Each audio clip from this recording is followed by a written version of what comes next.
नमस्कार बच्चों, आज हम विकारी शब्दों में कारक का अध्ययन करेंगे। कारक कारक शब्द से हमारा तात्पर्य क्रिया को करने वाला अर्थात किसी भी वाक्य में संज्ञा या सर्वनाम शब्दों का क्रिया के साथ जो संबंध होता है उसे हम कारक कहते हैं। जैसे कि उदाहरण द्वारा हम समझ लेते हैं।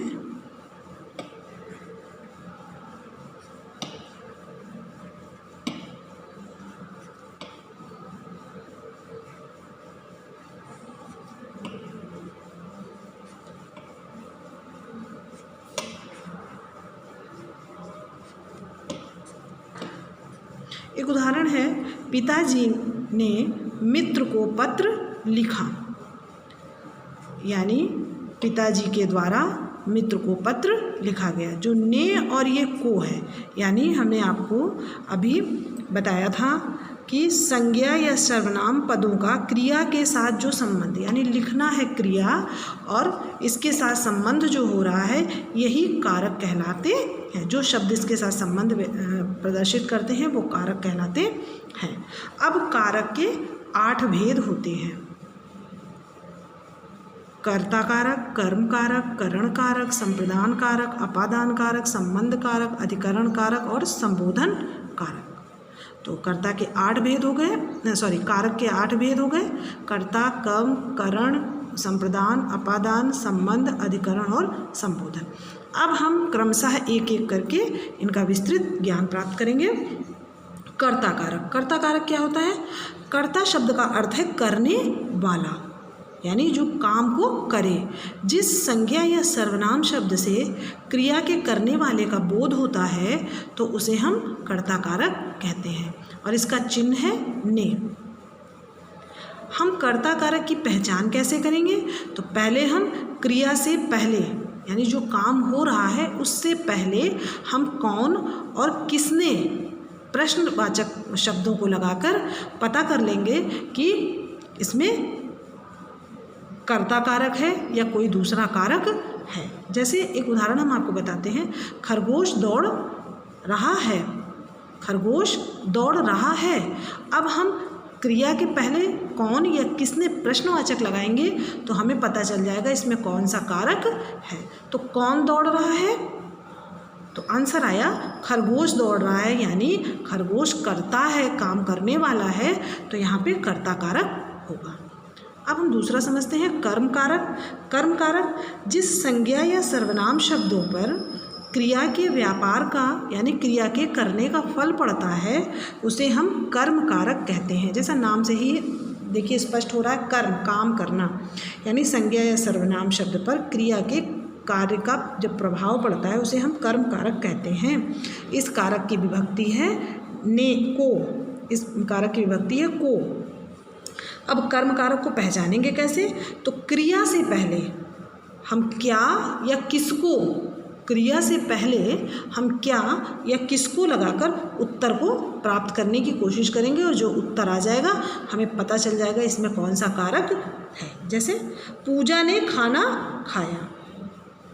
पूजा ने खाना खाया, तो क्रिया है, जो क्रिया है खाना, खाया, खाना नहीं खाया, तो खाया में हम खाया से पहले क्या और किसको लगा देंगे तो हमें पता चल जाएगा इसमें कौन सा कारक है। तो पूजा ने क्या खाया, पूजा ने क्या खाया, तो हमें पता चला पूजा ने खाना खाया। तो यहाँ कर्म हो रहा है, खाने पे कर्म किया जा रहा है, यानी खाया जा रहा है, तो यहाँ पे कर्म कारक होगा। अब है करण कारक। करण कारक कर्ता जिस साधन से क्रिया करता है, कर्ता जिस साधन को प्रयुक्त करता है या जिस साधन से क्रिया करता है उसे करण कारक कहते हैं। इसका चिन्ह होता है से के द्वारा, से के द्वारा। अब हम उदाहरण देते हैं आपको। रोगी ने चम्मच से दवा ली। रोगी ने चम्मच से दवा ली, तो रोगी ने किस साधन का प्रयोग किया? चम्मच का, चम्मच के द्वारा, यानी चम्मच का साधन जो है वो प्रयोग किया तो यहाँ करण कारक होगा। जहाँ साधन को प्रयोग किया जा रहा वहाँ करण कारक होता है। अब संप्रदान कारक, कर्ता जिसके लिए कुछ काम करता है या जिसे कुछ देता है, कर्ता जिसके लिए कुछ काम करता है या जिसे कुछ देता है उसे संप्रदान कारक कहते हैं। और इसका चिन्ह है को के लिए, इसका चिन्ह है को के लिए। उदाहरण, भक्त ने पुजारी को पूजा के लिए सामान दिया। भक्त ने पुजारी को पूजा के लिए सामान दिया। हम इसको पहचानेंगे कैसे? तो हम किसको या किसके लिए ऐसे प्रश्नवाचक को लगाएंगे। किसको या किसके लिए क्रिया से पहले, क्रिया से पहले जो भी लगाएंगे हम क्रिया से पहले लगाएंगे। तो क्रिया से पहले हमने किसको या किसके लिए लगा दिया तो हमें पता चल गया इसमें कौन सा कारक है। जैसे पुजारी ने, भक्त ने पुजारी को पूजा के लिए सामान दिया, तो भक्त ने किसको पूजा के सामान दिया, किसको पूजा का सामान दिया? भक्त ने किसको पूजा का सामान दिया तो किसे दिया? पुजारी को। तो यहाँ पता चला गया कि यहाँ संप्रदान कारक है। इसी तरह करण कारक में थोड़ा सा रह गया था, तो करण कारक को भी हम कैसे पहचानेंगे? तो वहाँ पे भी हम प्रश्नवाचक लगाएंगे क्रिया से पहले, किसके और किसके द्वारा, किससे और किसके द्वारा। यानी रोगी ने चम्मच से दवा ली, क्रिया से पहले दवा लेना, तो रोगी ने किससे दवा ली या किसके द्वारा दवा ली, तो आंसर आ गया चम्मच से दवा ली।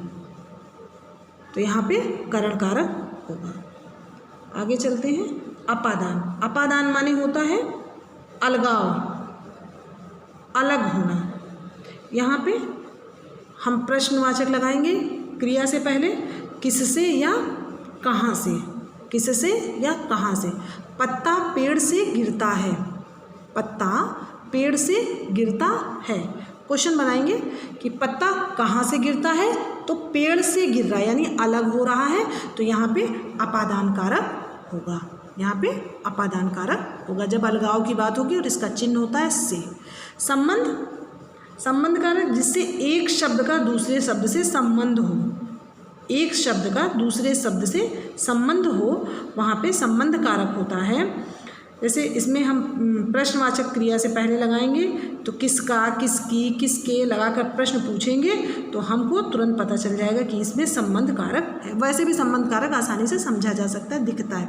राजा दशरथ के 4 पुत्र थे, तो राजा दशरथ के कितने पुत्र थे? राजा दशरथ के, नहीं ये गलत हो जाएगा, राजा के 4 पुत्र थे। राजा के कितने पुत्र थे? 4 पुत्र किसके थे? 4 पुत्र किसके थे? तो आप तुरंत बता देंगे राजा दशरथ के 4 पुत्र थे।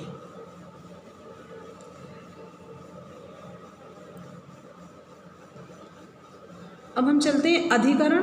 अधिकरण में संज्ञा या सर्वनाम के जिस रूप से क्रिया के आधार का पता चले, यानी क्रिया जो हुई उसके आधार का पता चले, तो वहाँ पे अधिकरण होता है और इसका चिन्ह होता है में पर, इसका चिन्ह होता है में पर। और इसको पहचानने के लिए हमें प्रश्न क्रिया से पहले लगाना होता है कहाँ या किस में, कहाँ या किस में। हमने ये प्रश्नवाचक लगाया तो हमको पता चल जाएगा इसमें कौन सा कारक है। जैसे तोता डाल पर बैठा है, तोता कहाँ पर बैठा है, तोता कहाँ बैठा है यानी आधार है उसका। बिल्ली मेज पर बैठी है, बिल्ली कहाँ पर बैठी है, आधार है मेज उसका। तो यहाँ पे पता चला तोता कहाँ पर बैठा है, तोता डाल पर बैठा है, इसलिए यहाँ पे अधिकरण कारक होगा। संबोधन कारक जैसा कि बहुत ही सरल है। संबोधन माने किसी को बुलाना, किसी को बताना। जैसे अरे श्याम, हे ईश्वर इत्यादि। तो ये था आपका कारक। एक बार हम थोड़ा सा रिपीट करेंगे आपको। संज्ञा या सर्वनाम के जिस रूप से उसका संबंध क्रिया के साथ जाना जाता है उसे हम कारक कहते हैं। कारक चिन्हों को परसर्ग या विभक्ति भी कहते हैं। कारक के 8 भेद होते हैं: कर्ता कारक, कर्म कारक, करण कारक, अपादान कारक, संबंध कारक और अधिकरण कारक। कारक की पहचान प्रश्न पूछकर की जा सकती है। अब इसमें प्रश्न कैसे बनेंगे? तो प्रश्न इसमें बनेगा कारक किसे कहते हैं, तो आप कारक की परिभाषा आसानी से बता देंगे। प्रश्न ये बन सकता है संबंध और संबोधन कारक में अंतर क्या है, कर्ता कारक और कर्म कारक में अंतर क्या है, करण कारक और अधिकरण कारक में क्या अंतर है। अंतर पूछ लेगा तो आपको परिभाषा पता होगी तो आप अंतर आसानी से बता लोगे। विभक्ति चिन्ह किसे कहते हैं? कारक के चिन्हों को कारक को जिन चिन्हों के माध्यम से हम प्रकट करते हैं उन्हें विभक्ति चिन्ह कहते हैं। तो ये क्वेश्चन बन सकता है कि विभक्ति चिन्ह कैसे कहते हैं। तो हर कारक का एक अपना विभक्ति चिन्ह होता है। तो ये प्रश्न आपके बन सकते हैं। आशा है कि आपको ये समझ में आएगा। धन्यवाद।